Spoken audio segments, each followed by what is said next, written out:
Lorsque vous faites des vins blancs, il y a un élément qui est assez intéressant dont vous pouvez tenir compte. Ça s'appelle le bâtonnage des lies. Peut-être vous avez déjà vu sur des étiquettes écrit élevage sur lit.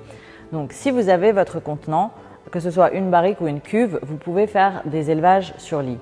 Ces lits, c'est quoi finalement? Ces lits, c'est les levures mortes. En fait, nos levures, elles mangent le sucre, le transforment en alcool, mais comme c'est des sortes d'êtres vivants, une fois qu'elles n'ont plus à manger, qu'elles n'ont plus de sucre et plus d'oxygène, un peu comme nous finalement, elles meurent et elles tombent au fond du contenant simplement par gravité. Vous pouvez jouer avec ces levures, qu'on appelle donc désormais des lits, et vous pouvez les remettre en suspension. C'est ce qu'on appelle des bâtonnages. Parce que, évidemment, à la base, on utilise un bâton pour le faire. Il y a d'autres techniques, vous pouvez avoir des roulettes sous vos barriques et puis faire pivoter, vraiment faire une rotation de la barrique.